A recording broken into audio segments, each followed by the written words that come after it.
अस्सलाम वालेकुम। Doctor Arshad veterinary clinic YouTube channel पे वेलकम। वीडियो में आपको एक फीड मिल का विज़िट करवाऊंगा और साथ साथ आपको ये भी बताऊंगा कि किस तरह से हमें जो खुराक बड़े पैमाने पे दस्तयाब होती है उसके अंदर चूज़ों के लिए या पट्ठियों के लिए या अंडे देने वाली मुर्गियों या रूस्टर्स के लिए प्रोटीन, कार्बोहाइड्रेट, विटामिन्स और मिनरल्स और इसके अलावा एनर्जी की रिक्वायरमेंट्स पूरी की जाती हैं। ये सामने जितना भी आप मनाजर देख रहे हैं ये एक फीड मिल के हैं। ये सामने आपको स्टैक्स लगे हुए नज़र आ रहे हैं। ऊपर की जानब नंबरिंग लगी होती है कि कौन सी फीड किस नंबर की है और वो बर्ड की किस स्टेज के लिए इस्तेमाल होती है। कुछ प्राइवेसी की वजह से मैं आपको सारे के सारे मनाजर तमाम पोर्शंस दिखा नहीं पाऊंगा।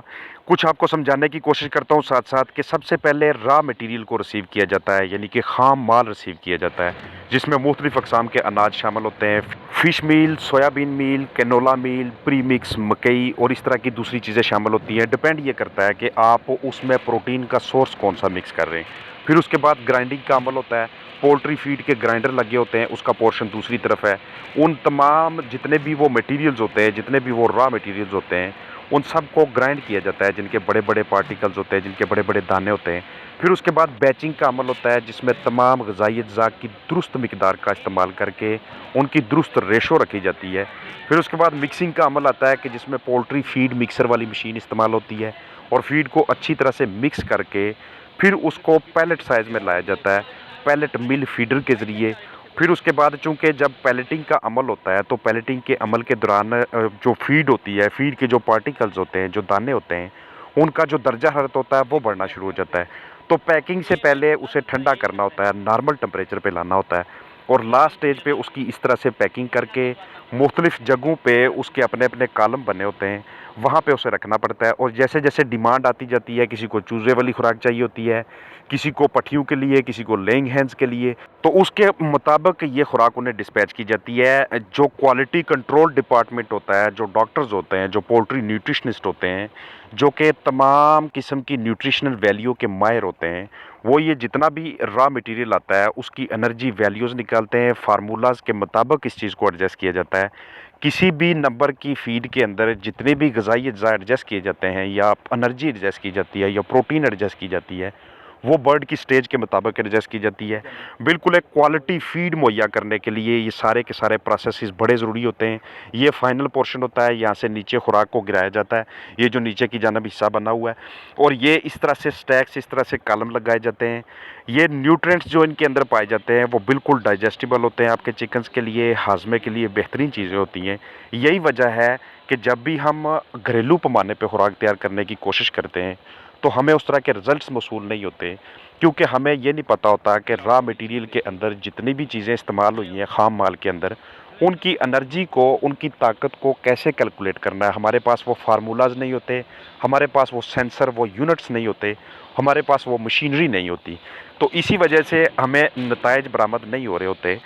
यहाँ पे फीड फार्मूलेशन के लिए जो सबसे ज़्यादा चीज़ इस्तेमाल होती है, सबसे महंगे पैमाने पे जो चीज़ यूज़ होती है, वो सोयाबीन मील होता है, जिसको सोया के सीड से, सोया के बीज से ऑयल को निकाल के, ऑयल को एक्सट्रैक्ट करके तैयार किया जाता है। ये पाकिस्तान के अंदर भी तैयार होता है और ये ज़्यादातर बाहर से भी इंपोर्ट किया जाता है।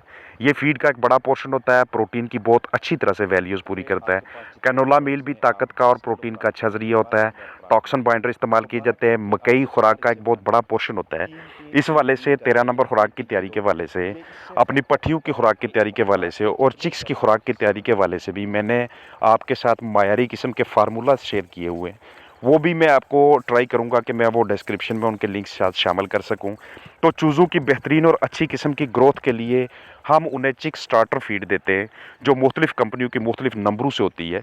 ज़्यादातर जब भी हम अपने चिक्स को आगाज़ में स्टार्टर खुराक देते हैं जो किसी भी कमर्शियल पैमाने पे अच्छी कंपनी की हो, तो उसमें जो प्रोटीन की वैल्यू एडजस्ट होती है, उससे हमारे चिक्स ना सिर्फ ढेर सारी बीमारियों से महफूज रहते हैं, बल्कि उनकी ग्रोथ भी बड़ी बेहतरीन किस्म की होती है। अब इसका मतलब ये भी नहीं कि मैं घरेलू पैमाने पे बनाई गई ऑर्गेनिक डाइट को डिस्करेज कर रहा हूँ। उसमें भी अगर आप महारत रखते हैं, उसको इस्तेमाल करना, उससे मुस्बत नताइज लेना, ये भी हमारी अपनी कारीगरी है और ये हमें करना चाहिए अगर हमने माजी में ऐसा करके रिजल्ट्स लिए हैं। घरेलू पैमाने पे जब भी हम खुराक इस्तेमाल करते हैं, अगर उसमें किसी किस्म की कोई कमी रह जाए, तो उसमें हम मुख्तलिफ़ किस्म के फीड एडिटिव्स इस्तेमाल करते हैं।